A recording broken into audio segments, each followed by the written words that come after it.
Sebenarnya serius nggak sih Caimin itu menjadi calon presiden atau calon wakil presiden? Kira-kira begini, menurut beliau, PKB hari ini untuk maju, Gus Muhaimin maju menjadi capres atau cawapres, itu dia ingin menegakkan konstitusi pasal 33. Jadi kira-kira itu yang menjadi priority kalau Gus Muhaimin menjadi presiden ke depan. Jadi serius, masa guyon-guyon. Pak Muhaimin lebih pakai langkah kuda ya, matanya ke kanan, langkahnya ke kiri. ada itu seni. Nah, menurut saya selama ini permainan yang dibuat oleh PKB memang ada seni, dan yang dipersembahkan itu ya tanpa menyakiti yang lain. Jadi dengan PKS selama ini kan dianggap PKB ini tidak bisa berkomunikasi. Nah, ketika diundang di salah satu milad PKS, rupanya ada perkembangan yang bagus, yang menurut saya PKB harus merespon komunikasi. Dari situ kemudian ya kita menindaklanjuti komunikasi. Apalagi kan PKS dengan PKB itu apa sih yang dijadikan soal? Kecuali PKS itu PKI. Ini kan PKS sejahtera. Jadi argumen lebih penting daripada sentimen, ya kan? Iya, meskipun memang banyak sekali ya hari-hari ini membangun narasi dengan sentimen. Nah, sentimen PKB dengan PKS inilah kemudian dimainkan terus. Nah, kita buka komunikasi dan alhamdulillah ketika itu dan sampai hari ini tetap terbangun komunikasi yang bagus dengan PKS. Artinya kami tidak selingkuh. Wah, ini yang agak pedes nih. Ngapa? Wah, ini mohon maaf nih. Jazilul penjilat.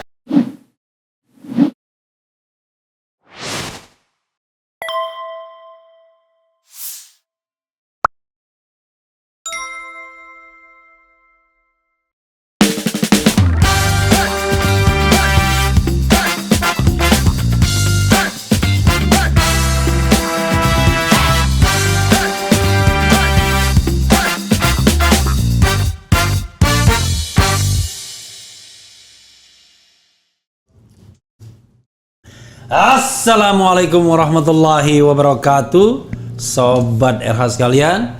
Jumpa lagi kita di channel yang keren ini. Keren. Jadi siapapun yang datang ke sini, pokoknya mau wakil ketua MPR, mau ketua bidang pemenangan dan wakil ketua partai politik, gebrak meja dulu ya. Jadi saya punya tamu istimewa hari ini ya, dari partai politik yang akan kita tebak langkah kudanya. Ini kemana nih barang sesungguhnya ya kan? Soalnya kesana main, kesini ikut. Kira-kira ya. Ini adalah kalau kita bicara di PKB bukan hanya Caimin ya, tapi ada tangan kanannya yang sepertinya paling sah kalau bicara tentang PKB. Jazilul Fawait. Assalamualaikum warahmatullahi wabarakatuh. Waalaikumsalam warahmatullahi. Saya panggil Gus ya. Iya, siap. Soalnya saya bilang biasanya Bang, Bung, Mas. Kalau Mas itu kelasnya wali kota, ya kan? Wali kota Solo. Kalau Bung itu kelasnya bisa presiden. Kalau Bang ya gubernur DKI. Tapi kalau Gus akhirat. lebih hebat lagi. Ada kelasnya baru akhirat. Saya dengar buat kelas itu. Kelasnya akhirat ini ya. Apa kabar Gus? Alhamdulillah sehat. Ya. Terima kasih diundang di sini. Allahu Akbar ya. Saya ini kalau di Refli Harun Channel itu nggak ada basa-basi pertanyaannya. Cocok. Saya suka itu. Oke ya. Suka ya. Pertanyaan pertama adalah sebenarnya serius nggak sih Caimin itu menjadi calon presiden atau calon wakil presiden? Atau jangan-jangan cuma sekedar ya political marketing? Silakan. Menurut saya serius. Menurut saya, oke silakan terus. Ya. Karena apa? Karena saya menilai langkah Gus Muhaimin ini bukan hanya saat ini saja. Sejak 2014 sampai hari ini konsisten, dan bahkan Gus Muhaimin juga mempunyai visi dan misi. Terakhir beliau membuat buku atau yang terangkum dalam visinya itu politik kesejahteraan. Kira-kira begini menurut beliau. Jadi PKB hari ini untuk maju, Gus Muhaimin maju menjadi capres atau cawapres atau pemimpin Indonesia, itu dia ingin menegakkan konstitusi pasal 33. Karena ini menurut beliau sangat penting. Jadi kira-kira itu yang menjadi priority kalau Gus Muhaimin menjadi presiden ke depan. Jadi serius, masa guyon-guyon. Tapi memang kita ini lahir dari budaya yang suka guyon. Orang pesantren itu biasa ya? Membuat sesuatu yang serius itu menyampaikan dengan nada yang guyon. Jadi di balik guyon itu serius, ya kan? Ya. Tapi kalau statementnya serius, teh guyon. Tapi begini, Gus ya. Saya ini mohon maaf nih, saya ngomong apa adanya aja. Orang nggak yakin bahwa Muhaimin itu bisa jadi calon presiden. Karena kalau kita bicara tentang survei, tapi dibantah surveinya juga nggak apa-apa. Nggak pernah masuk kira-kira 6 besar pun kagak. Orang selalu bicara saf pertama Prabowo, Ganjar, Anies. Saf kedua AHY, Sandiaga Uno, Ridwan Kamil. Ya jarang yang nama lain. Nah nama yang lain itu dan lain-lain biasanya. Iya. Nah, tentu kami tidak menafikan. Muhaimin lain-lain. Kita tidak menafikan ya survei-survei itu karena itu satu variabel saja. Tetapi kita sudah punya pengalaman. Kayak Ma'ruf Amin tidak ada di survei ketika itu. Dan PKB. Artinya mau model colongan begini. Bukan soal colongan. Karena begini, karena politik itu the art of possibility, seni kemungkinan. Jadi kalau sudah papan catur dibuka, itu jangan lihat langkah-langkah, hanya bidak-bidak saja. Karena suatu saat, kalau ada momentum, itu cepat sekali. Elektoralnya mengambil momentumnya. Nah, 2014, PKB mengambil momentumnya dengan Kiai Ma'ruf Amin. Ya. Nah, itu Ma'ruf Amin bukan nyolong ya, tapi ini momentum. Nah, di dalam politik bukan nyolong, colongan. Colongan itu adalah ngambil momentum di tikungan. Nah, ini yang menurut saya langkah-langkah yang dilakukan oleh Gus Muhaimin, termasuk juga PKB, kita transparan. Sampai hari ini, menurut saya yang paling confident di antara orang-orang yang disebut nama-nama itu, hanya Gus Muhaimin. Yang berani mengatakan sebagai calon presiden. Nah ini menurut saya penting karena apa? Karena memang beliau ketua umum partai politik, dan harus menyampaikan ke publik bahwa partai politik ini adalah lembaga yang akan melahirkan kader-kader, termasuk pemimpin nasional. Nah, di sini menurut saya patut saya berbangga. PKB berbangga. Dan selama ini PKB berjalan pada koridor target. Ya, baik dari sisi perolehan kursi, posisi di kepemimpinan nasional. Jadi hari ini jangan dilupakan Pak Refli bahwa pasangan Jokowi Kiai Ma'ruf Amin ini adalah bagian dari apa yang dilakukan oleh Gus Muhaimin dan PKB. Bagian dari skenario PKB. Betul. Nah, itu kalau wakil presiden bisa diklaim sebagai orang PKB? Bagaimana tidak? Beliau Rois Surya PBNU, beliau pernah menjadi Dewan Suro, ketua Dewan Suro dari PKB. Pernah jadi anggota DPR dari PKB. DPRD ya, pernah bahkan. Ya, DPRD, DPR RI pernah. DPR RI pernah. Nah, iya beliau di masa Gus Dur itu. Nah, maksud saya bukan nggak mungkin, Kiai Ma'ruf ini adalah bagian dari apa yang menjadi tahap-tahap dari perjuangan politik PKB atau Gus Muhaimin. Jadi sudah terbukti apapun 2014 itu sudah dibuktikan oleh Gus Muhaimin bahwa langkahnya join kan Jokowi Imin yang jadi Jokowi Ma'ruf Amin. Nah, beda-beda A sama I doang. Jadi luar biasa tetapi politik langitnya ya. Jadi sebenarnya mengaminkan Imin atau mengiminkan Amin? Ya sama saja. Kalau itu sama saja. Karena apa? Karena apapun langkah-langkah yang dilakukan tidak keliru. Itu penting. Nah, di 2014 berbeda dengan 2019. Karena 2019 tidak ada incumbent yang maju. Jadi, di 2024. Iya 2024. Nah, 2019 berbeda dengan 2024. Nah, karena 2024 tidak ada incumbent yang maju, maka PKB langkahnya lebih leluasa. Pak Muhaimin lebih pakai langkah kuda ya, matanya ke kanan, langkahnya ke kiri. Langkah kuda kan begitu. Iya betul. Atau main biliar, nyodok ke kanan, ada bola putihnya, mata ke kiri gitu ya. Dan kita kadang-kadang nyodok bola putih di kanan melalui kiri kadang-kadang. Ada itu seni. Nah, menurut saya selama ini permainan yang dibuat oleh PKB memang ada seninya. Ada seninya. Nah, dan yang dipersembahkan itu ya tanpa menyakiti yang lain. Yang menarik adalah ketika kemudian PKB bergandengan tangan dengan PKS, ya kan? Iya.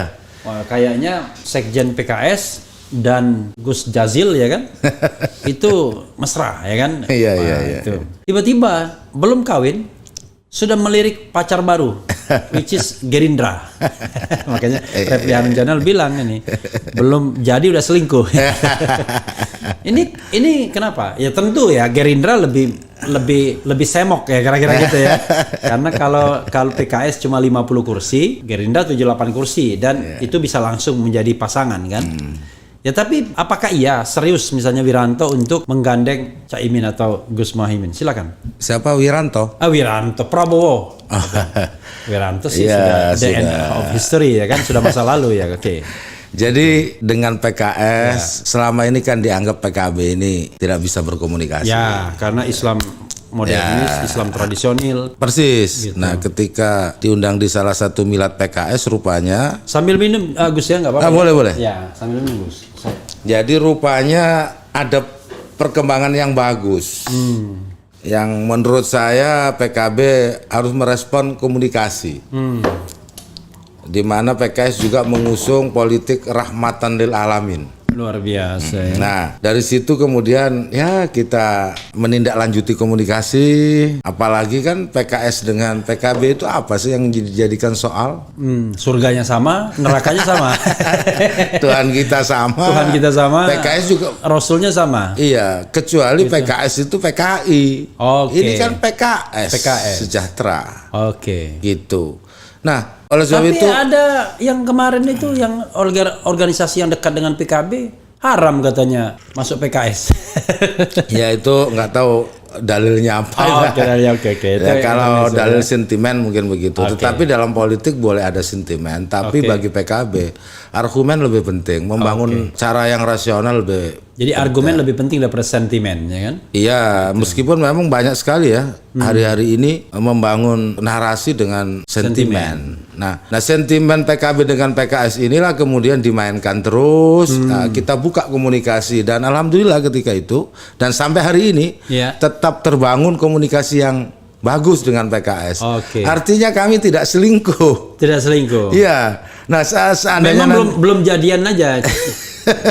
Jadi ta'arufnya itu ta'aruf sebagai teman, bukan sebagai tapi bisa bertemu nanti. Gitu. Nah, di tengah itulah kemudian terbangun juga komunikasi yang lama. Nah, yang kebetulan dengan Gerindra ini tidak pernah berkoalisi. Kalau PKS pernah dulu waktu zamannya Pak SBY. Zaman Pak SBY. Dengan Gerindra ini seumur-umur nggak pernah. Ya karena Gerindra melawan Pak Jokowi kan. Nah, inilah momentum untuk melakukan komunikasi juga. Apakah yang tidak pernah dalam koalisi ini kemudian bisa bertemu? Faktanya bisa bertemu, melakukan komunikasi sampai akhirnya ada pada satu kesimpulan. Kita kerjasama. Di Pilpres. Namun kerjasama ini juga tetap harus membuka komunikasi dan kerjasama dengan partai-partai yang lain. Artinya nggak meninggalkan PKS dong. Cuman masalahnya gimana tahap-tahapnya aja.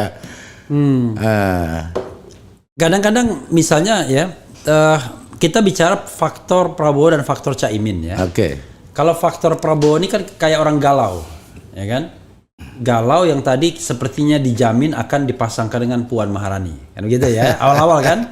Karena Prabowo sendiri selentingan mendengar, saya mendengar kabar Prabowo mau kalau dia di endorse oleh Presiden Jokowi dan Megawati, karena kalau tidak di endorse berat katanya, kira-kira begitulah ya, yang saya dengar selentingannya.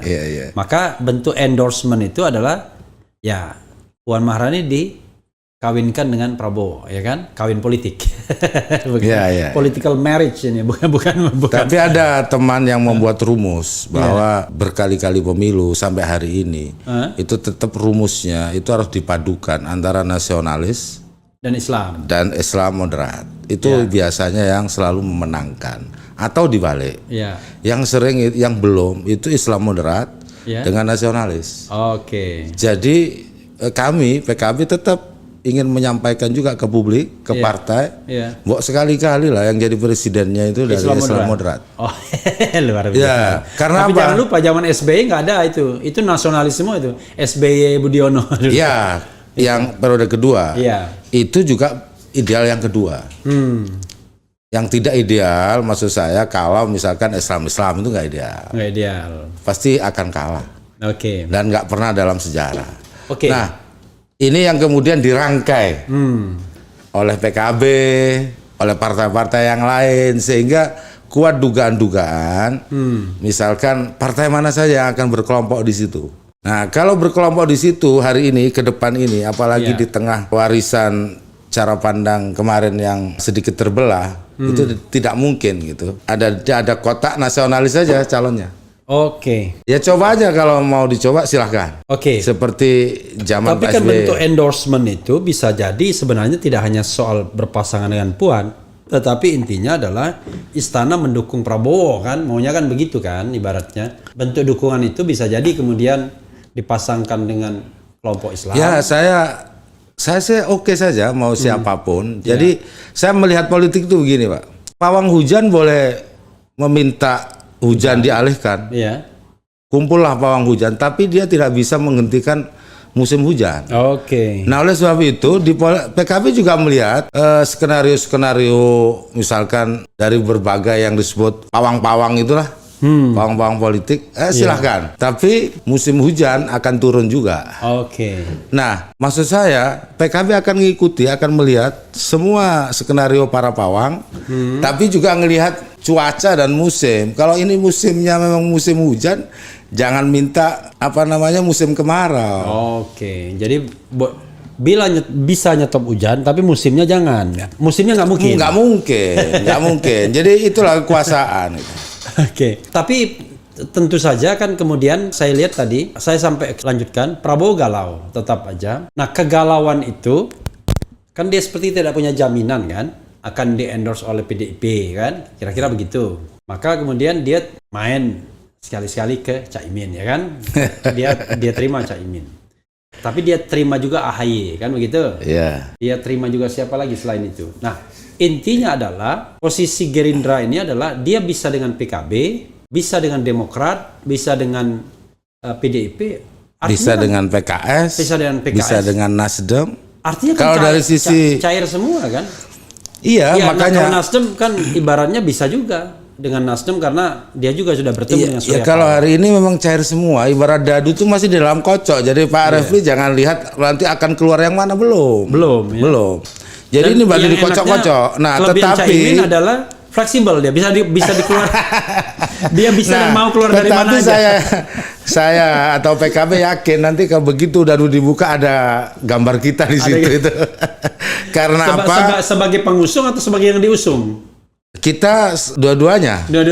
Ya, kalau bisa Caimin sebagai yang diusung, PKB sebagai pengusung, buat PKB itu tidak ada soal. Ya, Gus, gimana kalau kita bikin polling nih? Akhir dari segmen ini kita bacakan tuh, yakin nggak itu? Sobat Era sekalian, Caimin bisa jadi capres? Apakah Anda yakin Caimin bisa capres, cawapres atau tidak dua-duanya? Bisa nggak Bang? Silakan saja. Nah, coba buat PKB terbuka. Ya. Coba bikin polling di Sobat Era sekalian.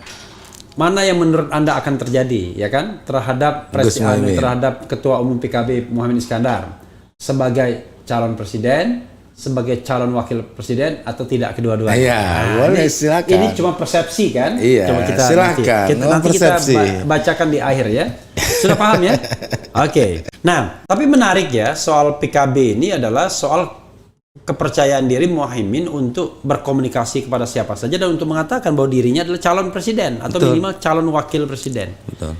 Kira-kira kepercayaan diri itu dibangun oleh apa itu, Cak? Karena begitu confidence-nya dia untuk mengatakan sesuatu yang orang lain agak sungkan-sungkan menyebutkannya. Ya. Karena kultur, karena dia nothing tulus, mikir biasa aja nanti juga paling konstelasi politik akan kemana-mana atau gimana? Atau perhitungan yang seperti apa? Pertama ya dari sisi kenapa confident karena Pak Muhaimin memiliki pengalaman.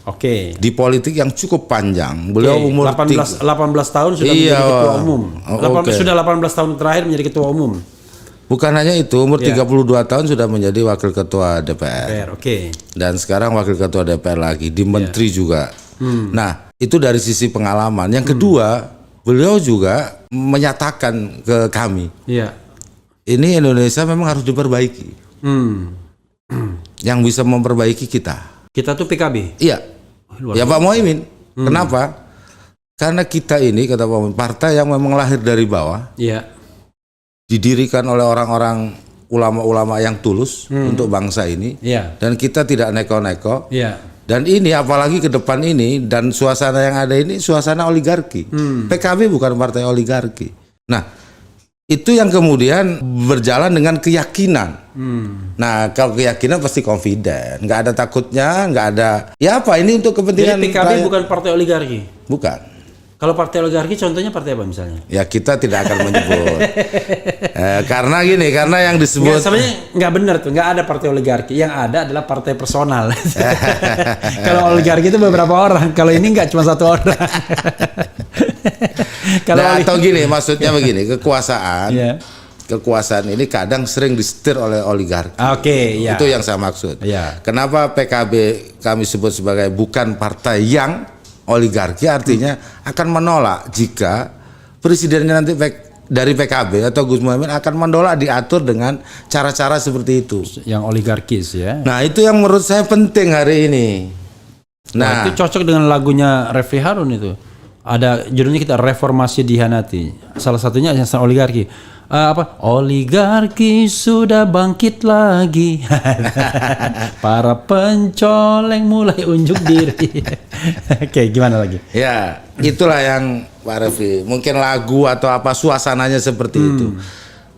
Bagi kami atau bagi PKB, dengan apapun kata orang, elektoralnya lah, nggak penting buat PKB. Oke.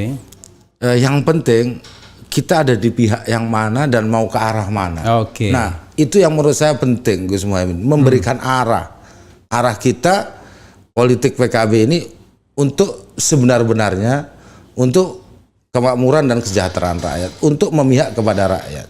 Nah, ini yang membuat kita confident bahwa misalkan kemudian angka elektoralnya nggak naik-naik, ya itu biasa di dalam politik, kan masih 1,5 tahun. 1,5 tahun ya? Ini bulan apa ini? Bulan Juli. Iya, Juli, Agustus, September, Oktober. Ya 1 tahun 4 bulan lah. Iya, kan kalau tandingnya kan 14. Tapi kan pendaftarnya Oktober. Iya, nggak ada soal. Masih nggak ada soal ya. Di dalam politik itu sehari juga boleh berubah. Boleh berubah. Luar biasa nih. Yang tidak boleh melanggar aturan. Dan itu nggak mungkin PKB anarkis. Oke. PKB akan sesuai aturan. Yang tidak anarkis, yang bisa anarkis apa? Artinya tidak ada sejarahnya. Oke. Gitu. Oke, menarik ya kalau kita bicara tentang PKB dan Muhaimin ini. Sekarang PKB 58 kursi. Betul. Which is partai nomor 5 ya. Betul. Setelah selisih 1 dengan Nasdem 59. Suaranya lebih banyak PKB. Suaranya lebih banyak PKB. Artinya nomor 4 dari sisi suara ya, popular votes-nya. Sebenarnya ini sangat menarik. Kenapa menarik? Karena seperti kondisio sine qua non. Kontradiksi interminis. Di satu sisi banyak orang mempersepsi bahwa Caimin bukanlah tokoh dengan elektabilitas tinggi atau tingkat kesukaan yang tinggi, ya kan? Tapi di sisi lain PKB kok bisa menjadi partai yang nomor 4 gitu ya. Setelah katakanlah PDIP wajar kan karena dia incumbent. Kemudian Prabowo wajar kalau dia nomor 2 dari sisi popular votes karena dia calon presiden. Kemudian Golkar wajar karena dia partai zaman Orde Baru yang jaringannya sudah ready ya kan ibaratnya. Iya. Tapi ternyata nomor 4 PKB dan akan nyalip Golkar. Sisi suara dari sisi suara melebihi Nasdem dari sisi popular vote-nya. Iya. Bahkan Demokrat yang pernah menjadi juara pemilu. Persis. Pertanyaannya adalah tentu orang bertanya, apa rahasianya ya? Karena PKB ketika terjadi perpecahan tahun 2009, ya kan? Itu drop suaranya. Betul. Kan? Drop luar biasa. Berapa kursi waktu itu? Jadi 28 kursi. 28 kursi dari 50. 2014 berapa kursi? Naik menjadi 47 dan sekarang naik menjadi 58. Nah, tapi jangan lupa kursi DPR juga bertambah. Iya, 57. Tapi nggak ada soal, artinya stabil. Tapi ya. Nah, itu apa kuncinya sehingga kok di satu sisi Muhaimin bukan tokoh yang dianggap punya elektabilitas dan tingkat kesukaan yang tinggi dari publik, Tapi kok suara PKB itu bisa bertahan bahkan naik kursinya begitu? Pertama karena Gus Muhaimin bisa membuat partai ini solid. Penting, solid, bersatu, kompak. Ya. Nah, yang kedua, kita ini berpijak pada kultur. Ya. Kultur Islam moderat, kultur aswaja. Dan sejarah itu bukan sejarah yang pendek, ini sejarah panjang, sejak Wali Songo sampai hari ini, di mana politik diletakkan sekaligus gitu dengan cara pikir agama yang moderat. Nah, ini terus dibangun dan memang di bawah gitu masyarakat merasakan itu. Jadi praktek politik terus kerja-kerja politik yang dilakukan oleh kader PKB yang solid ini di bawah kendali Pak Muhaimin ini dirasakan untuk menjaga kerukunan, juga menyampaikan aspirasi-aspirasi dari masyarakat bawah. Gitu. Makanya banyak yang menang di bawah. Bahkan ada di salah satu kota yang menang PKB itu. Oh, PKB terbesar ya? Iya, di kota. Misalkan kota yang kita tidak bayangkan, kota Tarakan itu yang menang PKB. Dan anak-anak muda. Artinya selain ada kultur yang berpijak pada kultur Islam moderat, aswaja itu. Hari ini partai yang relatif gitu, kumpulan orang-orang muda itu memang PKB. Pengurusnya. Jadi pengurus-pengurus PKB ini dari anak-anak muda, kalangan-kalangan muda. Nah, ini yang membuat juga eksis dan ke depan juga akan seperti itu. Karena apa? Karena memang pemilih-pemilih muda ini terus bertambah. Nah, kalau tidak diperbaiki mesin tua, tapi saya nggak ingin nyebut partainya. Jadi ada partai tua, mesinnya tua, itu drop pasti. Yang mau disalib tadi ya? Ya kan tadi mau disalib kan udah nyebut tadi kan. Kalau yang lain udah tersalib kan. Kan yang mau disalib itu kan dengan tiga partai. PDIP berat, Gerindra masih ada tokohnya. Nah, yang tadi yang ketiga tadi yang mau disalibnya, yang mesin tua tadi katanya kan. Nah, itu yang kira-kira itu Pak Raffi. Jadi PKB di bawah kepemimpinan Gus Muhaimin itu bisa menampilkan, mengikat kultur, bisa menarik yang muda, bisa membuat barisan solid. Ini menurut saya. Itu faktor yang dianggap kelebihan ya.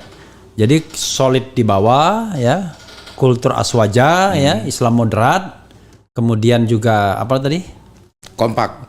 Nah, bisa menarik anak-anak muda. Jadi solid, anak muda dan aswaja. Kira-kira gitu kuncinya tiga kata kunci.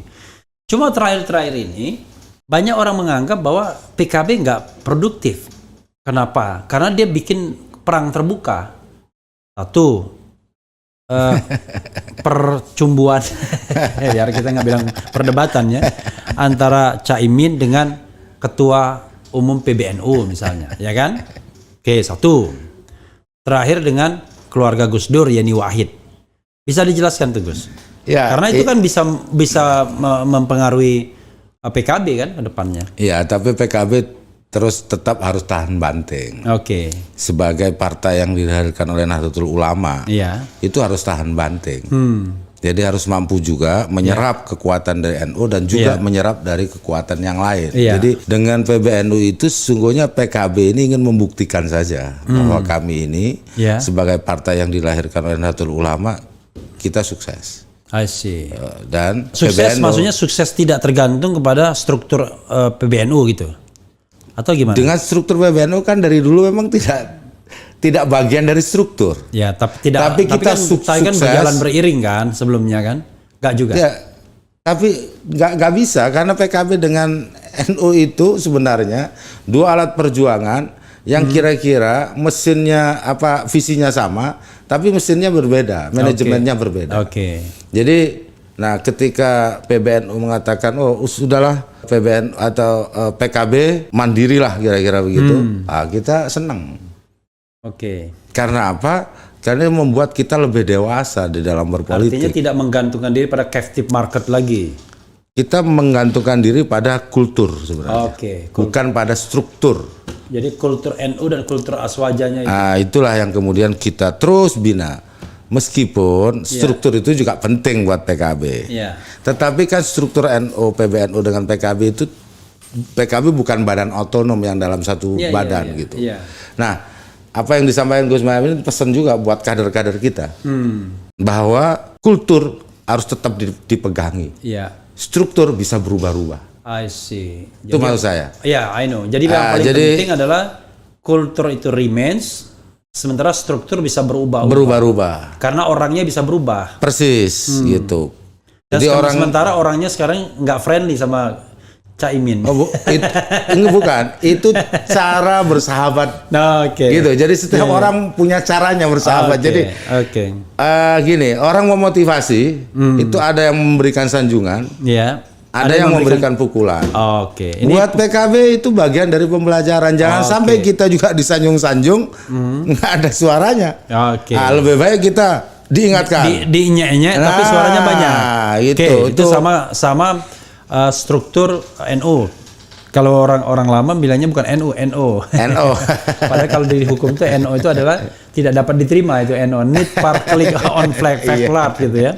Nah, bagaimana dengan dengan Yeni Wahid yang ya notabene dia juga adalah mewakili Gus Durian ya, dan diyakini ya banyak juga itu pengikutnya begitu. Ya saya pikir itu sudah soal-soal lama yang tiap pemilu muncul. Padahal apa yang dilakukan Gus Muhaimin ketika itu adalah penyelamatan PKB sebenarnya. Ya saya tidak akan sebutkan di situ karena ada rahasia tertentu ya. Kan masing-masing ketua umum PKB atau di setiap eranya punya tantangan sendiri-sendiri. Dan ketika Gus Muhaimin memimpin PKB juga. Persisnya tahun 2009 itu ya? Kira-kira itu 2008. 2008 ya, menjelang waktu itu pengambilan itu ya, 2008. 2008. Nah, itu langkah penyelamatan. Nah, itu dianggap oleh sebagian, ini Pak Muhaimin ngambil dari mana? Ini kan partai ya. Jadi itu terbuka organisasi yang di situ juga harus dilegalkan oleh pemerintah.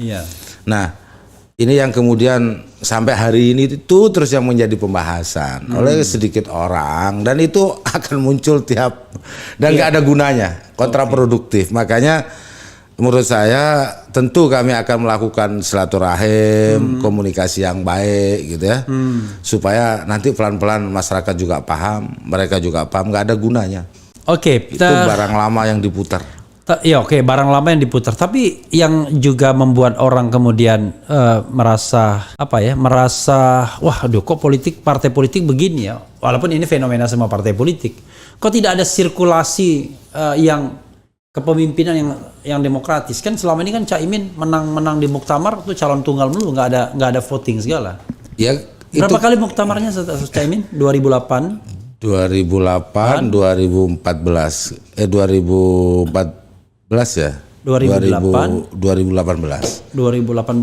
ya. 2018. Biasanya pas setelah pilihan presiden. Berarti 2008, 2009 enggak?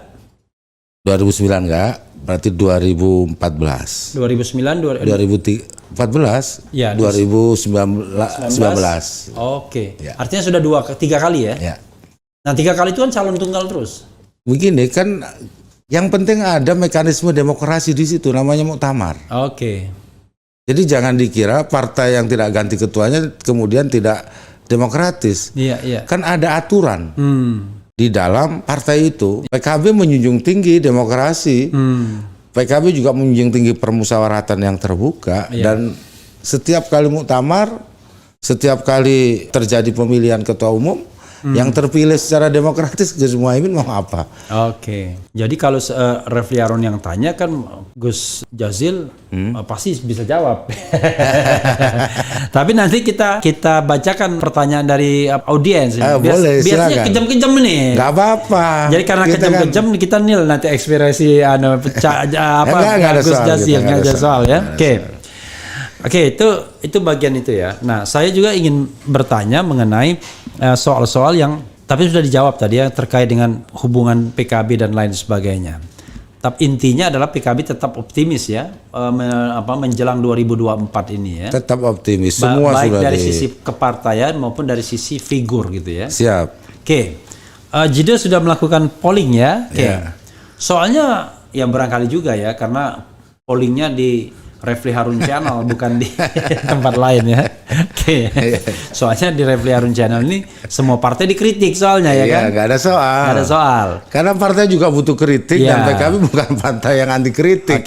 Apalagi partai otoriter. Satu lagi, kenapa PKB tidak mendukung 0% presidensial threshold kalau memang mau mencapreskan Caimin? Begini, ini kan sudah menjadi kesepakatan di DPR yang kemudian sudah berlangsung beberapa tahun terkait dengan ambang batas itu. Nah, PKB menerima itu karena itu juga bagian dari penguatan sistem presidensial. Nah, jadi ya kita terima. Tetapi sesungguhnya kami mengakui PKB 20% sebenarnya terlalu tinggi. Idealnya berapa? Ya 10. Karena itu akan lebih membuka peluang terjadinya kompetisi yang lebih terbuka. Jadi saya nggak mau maksa lagi soalnya. Walaupun argumentasinya banyak itu ya. Seolah-olah kalau 0% tidak memperkuat sistem presidensial rata-rata, padahal kata Effendi Ghazali, loh 0% itu mewadahi semua yang argumentasi 20%. Mau di backup oleh partai politik 1, 2, 3 bisa dalam 0%. Tapi yang penting hak diberikan dulu gitu. Kira-kira begitu. Iyalah, tapi lah. Banyak caranya lah. Cuma maksud saya yang membuat undang-undang itu partai politik. Iya. Gitu. Tapi intinya adalah kalau Pak Effendi mau ngerubah, buatlah partai dan menangkan 50% suara parlemen. Nah udah itu pasti. Bisa gitu.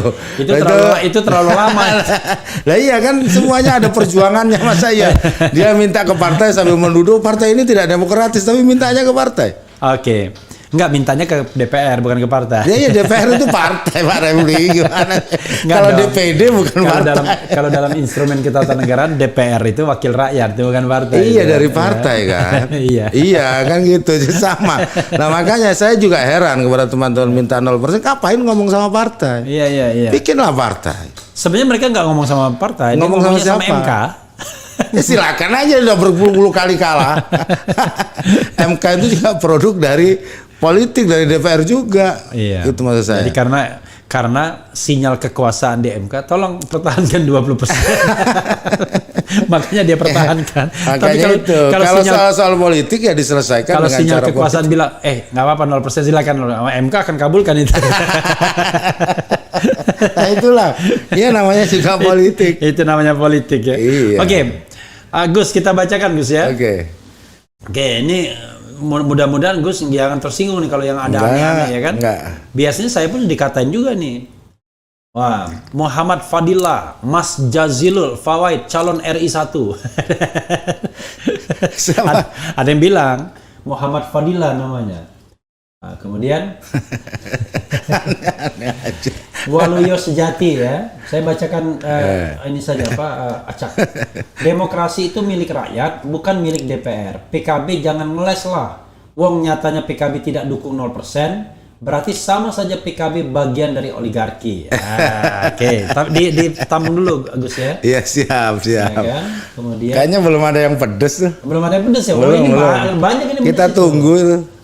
PKB itu pasti kurang bener ya dari Soleh ini. Maksudnya singkatannya. Dari Cuco ya kan, PKB jangan harap menang kalau tidak dukung Anies. Rakyat pilih pemimpin cerdas berprestasi, hanya Anies berprestasi. Saya tanya juga, soalnya PKB sama Anies kok nggak ada koneksinya ini kayaknya ya. Orang lain udah mulai konek-konekan sedikit-sedikit, kok ini nggak ada koneksinya ya kan. Kemudian Capres Prabowo dan Cawapresnya Khofifah.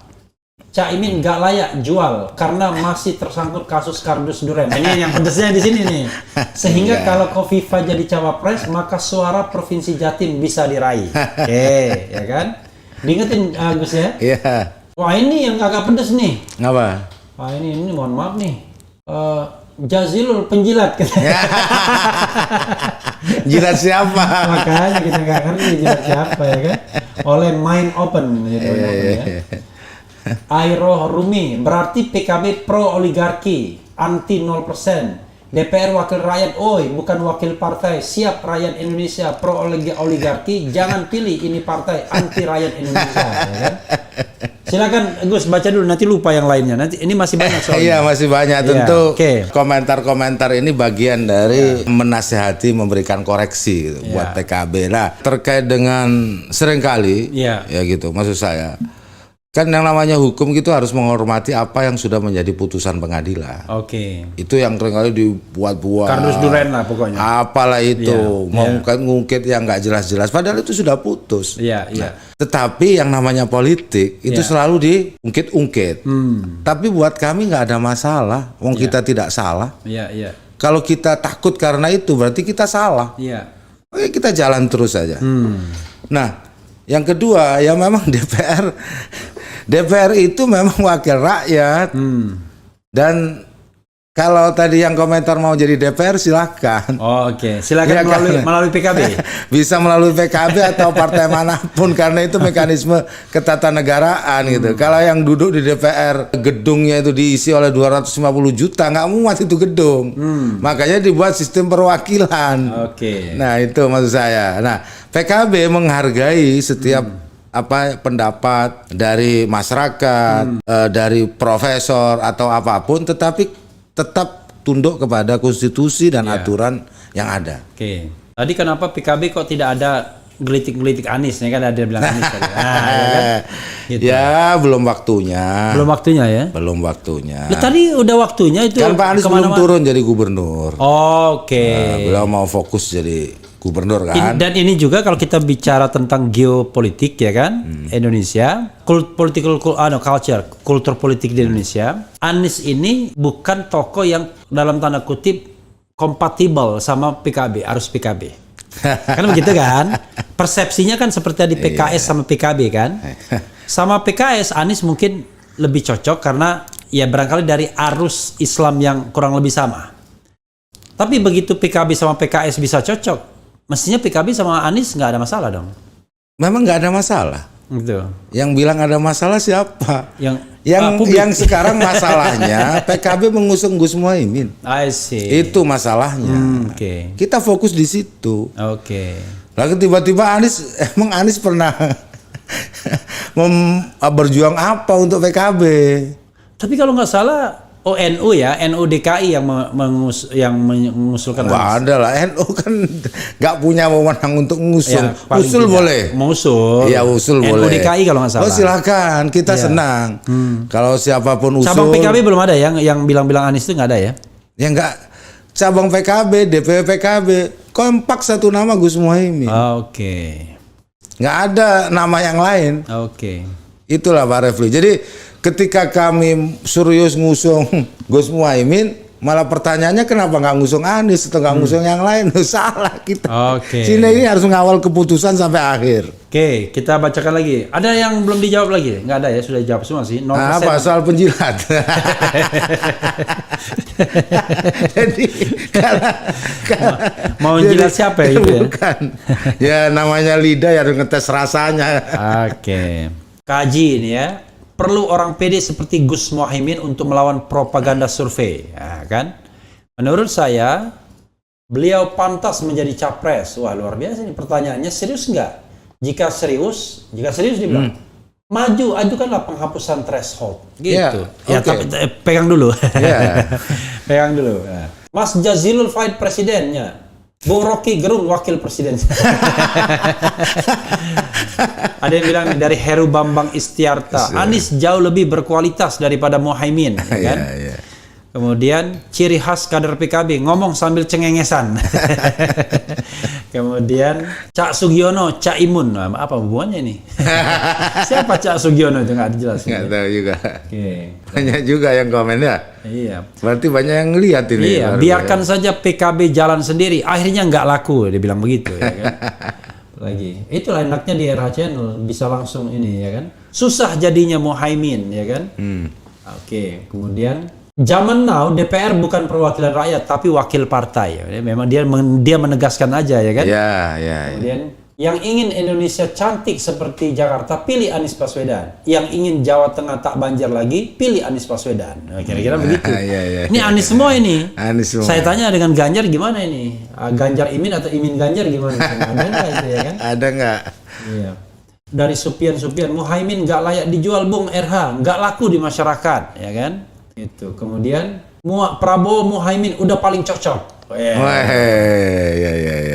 Saya tanya Prabowo kalau kebalik Prabowo. Kalau kebalik nggak cocok emang. Berarti kan tadi paling, kalau ini ya cocok berarti. Ya kan? Nah ini. Apa tanggapan Pak Jazilul terhadap video ceramah warga NU yang melarang bergabung dengan PKS? Apakah hal ini yang membuat PKB dan PKS tidak bisa berjalan beriringan? Nah, ini nanti dijawab juga ya. Kemudian, semakin banyak capresnya semakin baik. Ayo kita dukung siapapun yang mau jadi capres. Yang penting nanti kita kompetisi gagasan. Oke, menarik kan? PKB sekarang bukan PKB yang dulu. Apa bedanya ya kan? Caimin Bismillah ya kan? Prabowo dan Yeni Wahid atau Hovifah ya. Kemudian Caimin Prabowo, ada juga yang bilang Caimin Prabowo rupanya ya. Kemudian oke, silakan. Ya apa tadi paling ini ya, komentar yang soal apa, soal Anies ya? Iya, soal Anies, soal warga NU yang melarang PKS tadi. Nah, itu penting saya jelaskan. Nah, oke. Jadi kita tahu di NU itu namanya ada 3 ukhuwah. Oke. Ukhuwah Islamiyah, ukhuwah Watoniyah, dan ukhuwah Basyariyah. Mungkin dia bukan orang NU. Oke. Karena kita di NU itu nggak boleh. Dulu, Gus, apa ukhuwah Islamiyah itu saudara Islam sesama Islam. Ya. Kan? Watoniyah sesama bangsa. Basyariyah sesama individu manusia. Ya, nah, kita dudukkan PKS sebagai saudara. Mana yang tidak sesuai? Ya. Sesama Muslim, ya. PKS Muslim. Sesama bangsa, PKS bukan pemberontak. Ya. Sesama Basyariyah, kita sesama manusia karena nggak ada kambing milik PKS. Iya. Maksudnya gitu. Nah, apalagi sekjennya friendly begini ya kan sama PKB kan kemarin kan. Ini kan ada Habibnya di situ. Iya. Nah, maksud saya kalau bahasa Jawanya itu jangan gebiak uya. Ya, jangan dianggap yang semua yang asin itu garam. Upil juga asin gitu, kira-kira begitu. Jangan kemudian jadi, semua gebiak uya itu jangan menyamaratakan ya. Persis. Jadi PKS bukan PKI, itu aja lah saya penjelasan ke teman-teman. Kan tidak dilarang di konstitusi negara ini. Kenapa kita melarang? Atas dasar apa? Akidah. Akidah yang mana? Ngomong ke situ untuk pesan untuk yang mengharamkan dong. Ya, kan? Gitu. Akidah yang mana? Sana dong. Ini kameranya iya kan. Nah, maksud saya kita bisa duduk lah di situ. Bedakan antara akidah dengan politik. Gitu. Kalau sudah disebut PKI, itu akidah konstitusinya dilarang. Kalau PKS akidah konstitusinya boleh. Akidah Islamnya tergantung Islam yang mana. Islam Ahlussunnah wal Jamaah, mereka juga menyebut Islam Ahlussunnah wal Jamaah. Aswaja juga. Terus apa yang jadikan soal? Nah, kalau dari sisi suara besaran PKB. Iya kan? Kita ingin Pak Muhaimin jadi capres, PKS mau nggak silahkan. Apa yang disoal? Iya kan? Apa yang disoal di situ? Nah, maksud saya jangan membuat istilah haram-haram begitulah. Apalagi dunia politik mengharam-haramkan gitu. Nah, itu satu. Yang kedua, soal pasangan-pasangan, Pak Prabowo, Gus Muhaimin, Pak Anies, Gus Muhaimin. Terserah membuat pasangan-pasangan karena memang hari-hari ini memang lagi musim membuat pasangan-pasangan. Jadi ya kita ikuti saja di situ. Tetapi PKB juga punya prinsip, punya perjuangan, punya orang yang harus diperjuangkan. Nah, itu namanya Gus Muhaimin. Nah, ya terserah nanti publik kayak apa. Ada yang saya ingat soal survei tadi. Jadi memang saya terus terang Pak Refli, saya memang bukan ahli survei. Tapi sebanyak itu lembaga survei yang hampir tiap bulan mensurvei. Dan nggak tahu metodenya apa, saya hanya pengen tahu saja sebenarnya biaya survei itu dari mana supaya lebih jelas. Saya pikir masyarakat tidak pernah mempertanyakan itu. Kalau di sini sering nih Saya udah bilang kalau tidak bisa disclosure biayanya dari mana, kita nggak akan percaya. Kira-kira gitu ya aja. Kalau begitu kenapa dipercaya angka-angka yang muncul? Pak Refli ikut bertanya ini surveinya rendah, kan disclaimer semua berarti. Enggak, saya hanya sebagai ahli hukum tata negara. Saya hanya menunjukkan sebuah fenomena, ya kan? Sebuah fenomena, tetapi fenomena tersebut kan kita nggak bisa gebiak-uya. Nggak bisa disamaratakan, ya kan? Ya, maksud saya gitu. Makanya menurut saya penting juga selain partai politik. Kan ada dua menurut saya hari ini yang mempengaruhi cara pikir, persepsi. Satu lembaga survei, yang kedua relawan. Yang dua-duanya itu tidak jelas tuh. Dari sisi pertanggungjawaban keuangan atau transparansi kerja nggak jelas. Tetapi itulah fakta yang ada di masyarakat, kita nggak bisa menolak.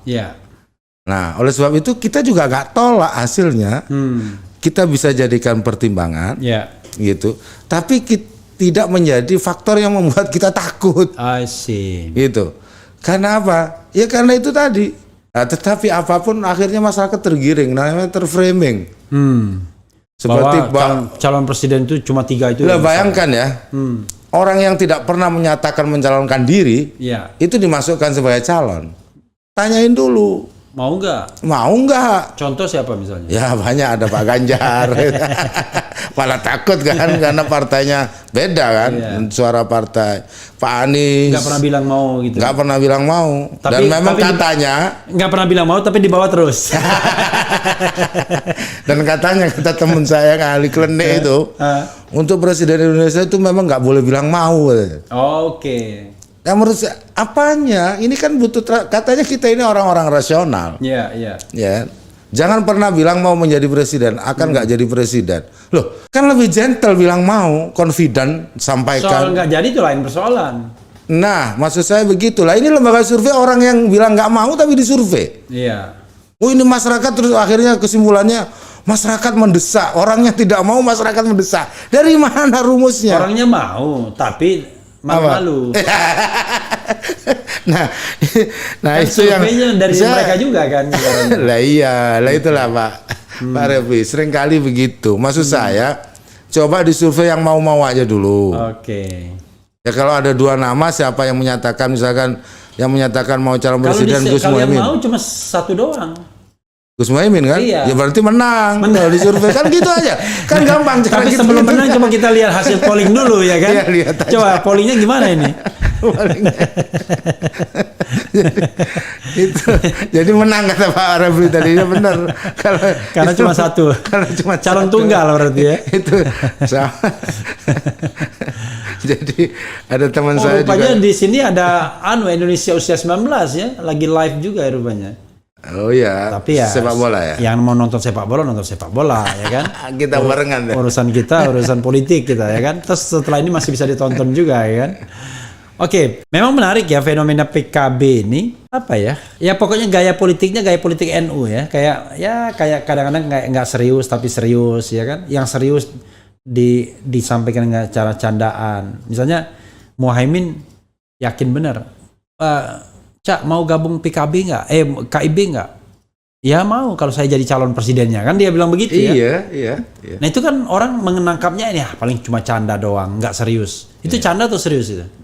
Ya kalau itu jadi diterima oleh KIB sebagai capres berarti serius. Kalau enggak sudah. Kalau enggak berarti dianggap candaan kan. Kalau enggak sudah gitu.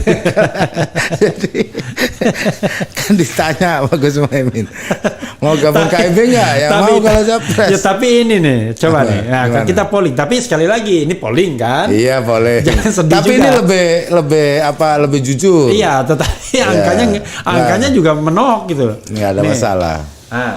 Mana yang akan terjadi kepada Caimin PKB ya kan? Menjadi calon presiden 2%. Ya. Menjadi calon wakil presiden 4%. Bukan keduanya 93%. Nggak apa-apa. Karena yang polling baru 3.100.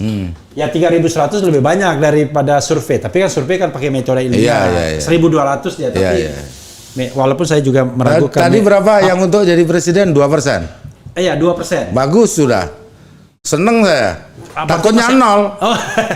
Kalau sampai nol, saya akan tuduh RH ini nggak serius. Karena begini, ini kan rumus orang suka dan tidak suka, mendukung atau tidak mendukung.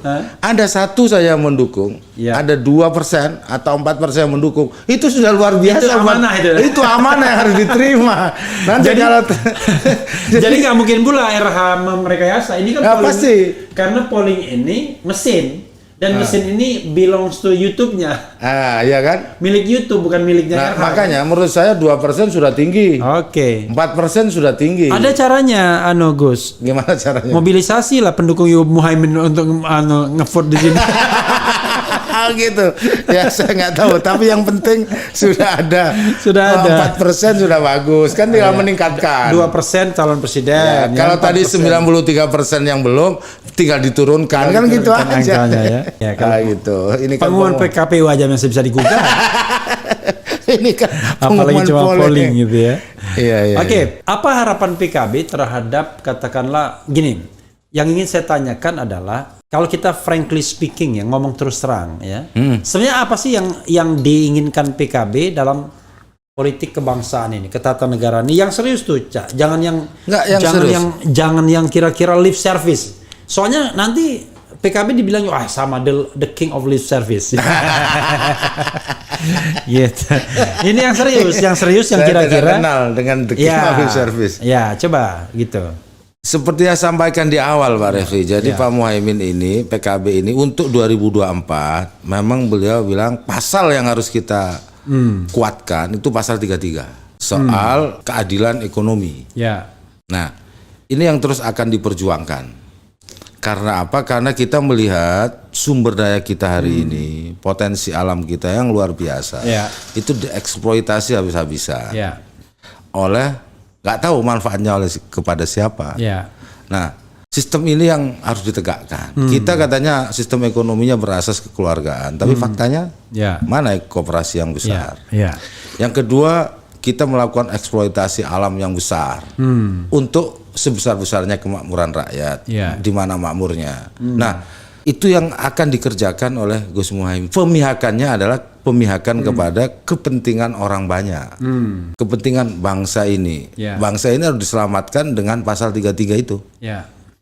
Itu yang menjadi titik tekannya. Makanya dibuatlah buku Jalan Politik Kesejahteraan. Dari buku itulah yang menjadi visi Gus Muhaimin ke depan.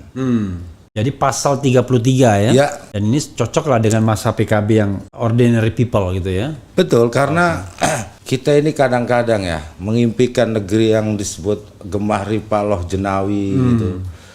Bagaikan Zamrud Katulistiwa gitu. Tetapi faktanya gap itu makin lebar. Ekonomi hanya di tangan segelintir orang. Nah, PKB tahu dari lama, tapi Gus Muhaimin saat ini lebih fokus ke situ. Bukan apa-apa, ini bukan tanpa risiko ya mengatakan ini, karena terpeta Indonesia ini sebenarnya. Kalau orang-orang yang dianggap katakanlah Muslim gitu, itu dulu pernah juga disampaikan oleh Pak Kiai Said dan macam-macam. Coba dilihat, Muslim itu berapa yang menguasai ekonomi? Itu kan ketidakadilan. Apakah partai-partai menyuarakan itu? Kan tidak. Termasuk PKB? PKB menyuarakan itu, tapi kan kecil. Kecil suaranya. Bisa-bisa kalau suaranya terlalu kuat kita yang mati. Kan kita harus tahu irama, setelan. Karena politik itu bukan istilahnya kayak pedang yang lurus, dia seperti keris, berkelok-kelok. Kalau orang Sumatera udah berpirau melawan ombak. Ombak bila boleh kencang, tapi kita berpira. Berpira, nah ya itu. Nah disitulah ya. Nah, ombak hari ini yang harus ditangani betul, yang menjadi fokus, itu adalah tsunami yang diakibatkan oleh penguasaan segelintir orang yang kita sebut sebagai oligarki. Nah, tsunami ini kalau tidak tertahan, ya akan terjadi masyarakat kita, utamanya masyarakat PKB ya, konstituen PKB yang di bawah, yang nggak naik-naik kelas, Pak. Dia akan tetap di situ saja. Tapi sekali lagi, meskipun seperti itu, masyarakat NU, masyarakat Aswaja tidak akan pernah memberontak kepada negeri ini. Karena ideologinya adalah patuh. Patuh. Lo yang begini saya didengar dulu juga ada dari Habib Hanif tuh. Iya, memang karena apa namanya? Yang diminta itu adalah kita protes pada penguasa, tapi memberontak sama negara nggak mungkin. Nggak mungkin. Ya, gitu. Oleh sebab itu, jalur yang digunakan oleh Gus Muhaimin, ya satu-satunya jadi pemimpin lah. Biar tidak protes, kita kan pemimpinnya. Oh. Jadi aswaja itu the middle way, ya kan, jalan tengah, ya kan? Iya, jalan tengah. Kita jalan cari. Tengahnya adalah Gus Muhaimin yang jadi presiden. 2024 ganti presiden. Nah, dua pertanyaan terakhir sebelum closing statement. Iya. Kalau memang Caimin mau jadi presiden di 2024, satu, tolong bersihkan dosa. Kenapa dukung perpanjangan pemilu kemarin? Ya kan? Satu. Yang kedua ada isu-isu tentang Erick Thohir. Iya. Ya kan? Erick Thohir katanya mau di PKB-kan, mau menjadi support PKB, bahkan ada yang mau men-take over PKB. Itu isunya kan, namanya isu kan harus diklarifikasi. Silakan dua terakhir ini. Oke, terkait dengan perpanjangan. Ya, masa jabatan. Itu kan bagian yang diterima aspirasi oleh Gus Muhaimin. Ya. Yang kemudian di ujungnya masyarakat banyak menolak. Ya sudah, kalau sudah menolak ya kita berhenti. Berhenti ya, udah. Sudah berhenti. Sudah berhenti. Bagian dari relawan masih 3 periode soalnya. Dia nggak akan menemukan pintunya karena PKB itu begini. PKB itu kan fleksibel ya. Oke. PKB itu begitu ada aspirasi yang kira-kira di situ. Nah, memang PKB itu fleksibel tuh. Fleksibel, PKB, fleksibel. Fleksibel kan ada K ada B-nya. Tapi pakai P. Fleksibel lah. Nah, dari sisi itu sudah selesai dan tahapan pemilu kita sudah jalani. Nah, terkait dengan isu-isu soal Erick Thohir, ada sekelompok orang yang mau take over, macam-macam lah. Itu kan isu yang muncul dan yang harus disampaikan. Ya, saya yakinkan kepada publik nggak ada itu. Siapa Erick Thohir? Iya. Mau membeli 13 juta suara PKB. Iya, iya. Kita ini pertanggungjawabannya kepada 13 juta orang. Oke. 13 juta ya suaranya ya. Oke. Dan itu yang menjadi kekuatan. Nah, tiba-tiba nama tadi itu yang diisukan mau apa itu? Mau take over gitu. Iya. Mau beli atau apa itu? Ya nggak ngerti. Pokoknya isu yang berkembang ya begitu. Ya isu yang salah lah. Iya. Itu isu yang salah. Tidak usah diterus-teruskan karena itu tentu gangguan saja buat konstituen PKB. Seakan-akan PKB ini adalah partai yang mudah diperjualbelikan. Tidak ada. Gus Muhaimin orang yang kukuh. Sekali bilang A, beliau akan A. Dan ini terus terucap. Nah, artinya ini mohon maaf. Artinya nggak mungkin lah hari ini saya bilang Muhaimin, ya kan, sebagai presiden atau wakil presiden sampai titik darah penghabisan untuk negosiasinya ya. Iya. Tapi tiba-tiba yang dijual Erick Thohir misalnya gitu lah, kira-kira gitu. Hah? Tidak ya. Gitu. Karena nggak ada sambungannya sama sekali. Oke. Apa sambungannya? Oke. Nggak tahu saya di mana letak nyambungnya itu. Sebagai orang yang pemimpin DPKB ya, saya nggak tahu di mana titik nyambungnya dengan Erick Thohir itu. Dari mana coba? Nasabnya coba. Nasabnya apa? Kan karena guling-guling itu jadi banser. Mungkin. Kalau saya nasab itu kan ada gini, nasab, ada nasib. Nasabnya nggak nyambung, nasibnya juga nggak nyambung. Terus mau disambungkan apanya gitu? Oke, itu ya jawaban dari Gus Jazil ya. Gus, terakhir silakan closing statement. Apapun ingin disampaikan, closing statement dari Refli Harun ini mau sejam pun boleh. Pokoknya mau menyampaikan apapun silakan. Ya, singkat saja kepada teman-teman RH juga PKB, yakinlah bahwa politik ini memang seni untuk mengatur segala kemungkinan. Dan PKB di bawah Gus Muhaimin ini dalam satu barisan yang solid. Jangan mudah dipengaruhi oleh isu-isu, omongan-omongan yang membentur-benturkan, ya atau berita-berita hoax yang menyudutkan dan lain-lain. Saya yakin dan kita semua akan bekerja keras agar Gus Muhaimin bisa menjadi calon presiden di tahun 2024 dan Partai Kebangkitan Bangsa menanjak suaranya ya minimal menjadi pemenang kedua di pemilu 2024 sesuai dengan apa yang menjadi keputusan di partai dan garis yang dimotivasikan kepada semua jajaran. Oke. Gus Muhaimin presiden, PKB minimal nomor 2. Oh, nomor 1 belum berani kita. Luar biasa ya. Gus Muhaimin nomor 1, partainya nomor 2 ya kan? Ya luar biasa. Terakhir posisi polling berapa? Nah, coba. Ah, ini penting ini. Itu. Ada penurunan lagi atau sudah 2% kok masih turun? Terakhir posisinya di sini menjadi calon presiden 3%. Oh, naik. Menjadi calon wakil presiden 4%. Tetap. Bukan keduanya 93%. Jadi tadi 94 ya. Karena dia ini kan kadang-kadang komanya itu kan dibulatkan. Jadi begitu pembulatan bisa jadi 101, tapi ini 100%. Tadi cuma 2%, sekarang jadi 3%. Nah, setelah dikerahkan PKB. Ya, saudara sekalian. Yang penting trennya selalu naik. Oke. Saudara sekalian ya, tidak terasa 1 jam kita bicara dengan Gus Jazilul Fawait, Wakil Ketua Umum PKB, Partai Kebangkitan Bangsa, PKB ya kan? Itu P3 ya. PKB. Jadi PKB ya kan? Yeah. PKB ya kan? Nah, nomor 1 Caimin, nomor 2 PKB. Nah, itu yang diharapkan ke depan. Apakah itu akan terjadi? Kita lihat saja. Politik itu dinamis, tapi yang paling penting adalah di Refli Harun Channel ini kita buka semuanya ya kan, termasuk yang pahit-pahit kardus duren pun kita tanyakan ya. Nanti jangan lupa Sobat Era sekalian, tonton ini ya kan. Ini menunjukkan apakah PKB itu akan bisa menjadi partai besar atau tidak. Kalau nanti Sobat Era sekalian dan juga masa PKB tidak menonton ini ya kan, karena kita berhadapan dengan sepak bola rupanya ya kan, maka PKB tidak akan bisa menjadi partai nomor 2 dan Caimin tidak bisa menjadi nomor 1. Wassalamualaikum warahmatullahi wabarakatuh. Waalaikumsalam.